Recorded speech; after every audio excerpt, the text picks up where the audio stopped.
안녕하세요.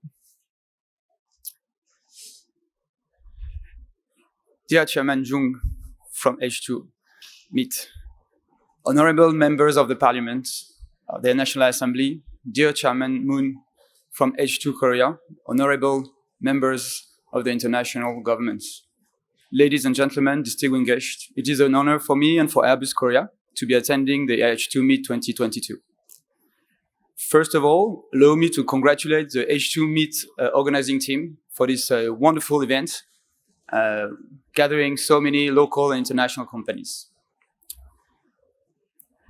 Please forgive me, I will do my presentation in English with a terrible French accent.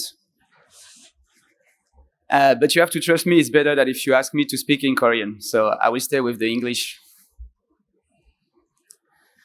So I am here today because I would like to introduce to you, gentlemen, ladies and gentlemen, our zero-emission product that Airbus is developing.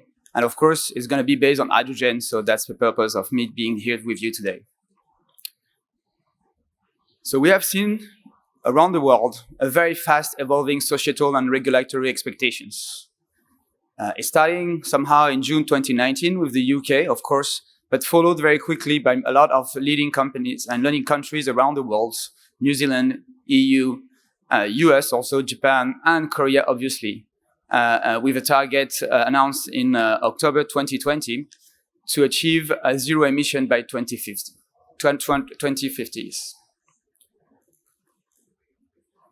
So at the aviation level, what can we do to contribute to those very impressive targets to achieve net zero in 2050? There are multiple solutions that are required. We obviously can work on the sustainable aviation fuel, and this is very important. This is, again, from the different groups of aviations being spotted as one of the main targets to achieve those goals. We're going to improve operations and infrastructures around the world. And lastly, we have technology. And we at Airbus, we believe that technology, which represents here 34% of the emission reductions achievable by 2050, and we believe that this technology will be led by hydrogen.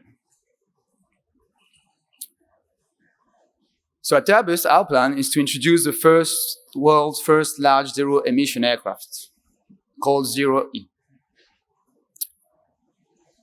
Why this? We believe that, and we want this aircraft to fly with hydrogen. First, obviously, zero emission. Hydrogen emits no CO2 and has potential to reduce non-CO2 emissions like NOx and persistent contrail drastically. We also see that the cost of hydrogen, which is going to be a challenge, are declining. The cost of production, with all the very interesting projects that have been proposed by Korea and international partners, will likely decline over the next decade, which will make zero-emission flying increasingly economical. And finally, hydrogen is a dense energy. It's 3 times lighter than jet fuel, but it has a lower volume density. So thereby, it requires a different storage solution for aircraft, but this is achievable. So in terms of technology on hydrogen for aviation, we saw 3 different potential categories. The first one will be hydrogen combustion, which will be generating first by burning liquid hydrogen directly on the engines. The second one, which will be hydrogen fuel cells, converting energy stored in H2 into electrical energy to power electric motors. And the last potential, interesting as well, is having hydrogen to produce synthetic fuels using net zero carbon fuel to deliver hydrogen and CO2. So we say we have still those 3 technologies because at the moment we are at an early stage. We started our project launch in 2018 and we announced it officially in mid-2020. That's why we announced the project to the world, with a product selection by 2025 and an entry into the market in 2035. So the project today, we are working on 3 different concepts of aircrafts, okay? And again, we will launch one first, but today we've run the whole projects in parallel. So the first one on the top hand is a turbofan project, which a capacity below 200 passengers, 2 hybrid hydrogen turbofan engines, a range of roughly 2,000 nautical miles, and a liquid hydrogen storage and distribution. The second project is a turboprop, so a bit smaller in terms of capacity, a bit smaller also in terms of range, but similar technologies, except that instead of having turbofan engines, it's going to be turbo propulsion. And the third program is a blending wing body with, again, a similar capacity in terms of passengers that are turbofan and a range around 2,000 nautical miles as well. So to achieve and to select one of those projects to be the first one to enter into service, we are starting to do demonstrators. We are doing hydrogen combustion demonstrators, and here you see, okay, it's an A380, so that's not going to be the first one to fly purely with hydrogen, though it will be a flying test bench for us to test the engines. And maybe you see a little bit on the left side at the back, there is an engine here attached to the body of the A380, and this will be a multimodal test platform for us to test on the ground and in the air those different technologies. For this project, we are partnering with CFM International. CFM International is a joint venture between GE and Safran, which is one of the leading engines today for the aviation market. We say that we want the aircraft to enter into service into 2035. To achieve that, there is many challenges still to go. First of all, technology compatibility. We need to bring weight and cost down. Weight, of course, because if not, then the aircraft will not be able to fly.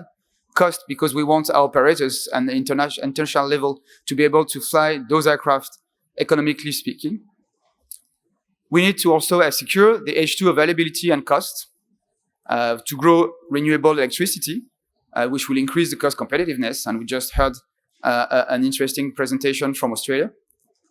We also need to prepare infrastructures because today the infrastructures are not ready at airports, for example. And finally, we also need to work on the regulatory acceptance because today there is no international or local regulations that allow anybody to fly on hydrogen aircraft. So how do we want to do that? So Airbus by itself will not be able to do that alone, right? So we are now, and we have started engaging with international and local partners to prepare for that ecosystem. And the first milestone of this for us is to start working on hydrogen hub at airports. So our concept of hydrogen hubs is basically that the airport will become the hub, the centerpiece for our hydrogen ecosystem. It will allow us to have, of course, air transport, to have H2 production and liquefaction, to have heat and power, to have logistics, heavy transport and duty, ground transportation, airport vehicles, and local industries all gathered together around that central piece. The first project for us of this hydrogen hub was in France. And the second country with whom we signed a partnership was Korea. In fact, we start early this year a partnership with Incheon Airports, Korean Air, to make sure that we are working here in Korea on such an ecosystem to be ready for the introduction of our projects. Since then, we have signed other projects around the world, in Asia, in North America, in Europe as well. But again, it shows the importance of Korea for Airbus on those projects. So a bit of conclusion. So we have very ambitious targets as aviation leaders on the zero emission aircrafts, and there's a long path to go. But we are very excited about it. Very excited on our side. Very excited with our local partners, with our industrial partners, and with local authorities to explore various technology pathways and aircraft configurations, targeting all aspects, of course: climate impact, aircraft design, safety, not to forget, maintenance, industrialization, operation, market, infrastructure, ecosystem, and so on and so on. Okay? And that's why we're discussing with so many partners. And the last thing, obviously, is we need to collaborate with all stakeholders to drive down costs and grow the ecosystem all together to achieve those very ambitious and interesting targets. 감사합니다.